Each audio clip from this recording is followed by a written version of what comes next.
Hindi sapat kaya hindi tinanggap ng GMA Network ang alok na bayad ng Television and Production Exponents o TAPE Incorporated kaugnay ng mga utang nito. Kaya bigo po na may mapagkasunduan para sa mediation sa kasong estafa laban sa TAPE. Saksi si Mark Salazar.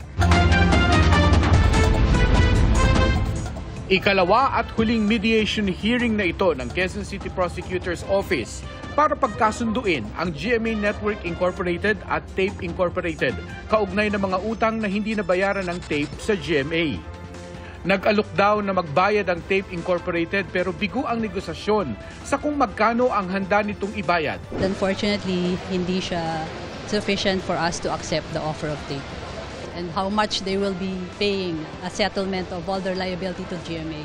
GMA Network is asking for a universal settlement or universal mediation on the whole collectibles of GMA on the full amount of the airtime fees na hindi na-kolekta sa TAPE Incorporated. Kaya that hindi naging acceptable yung offer to settle yung subject of the case, kaya nagkaroon ng problema sa mediation. Sa partikular na kasong ito ng estafa, 37.9 billion pesos ang sinisingil ng GMA Network Incorporated sa mga may-ari ng TAPE Incorporated para sa mga airtime fees na hindi niremit ng TAPE sa GMA. Sa preliminary investigation daw tatalakayin kung ito ba'y tatayong kasong kriminal o civil case lamang. They misappropriated the property, the funds that were supposed to be turned over to GMA. The submission of the respondents is that it's a liability of the corporation, TAPE Incorporated, and it's a civil liability of the corporation. So, yun.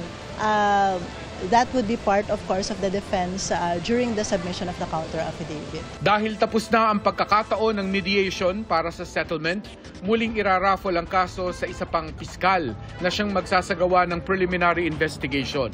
Ang piskal na yon ang magdidesisyon kung iaakyat ang kaso sa korte o hindi.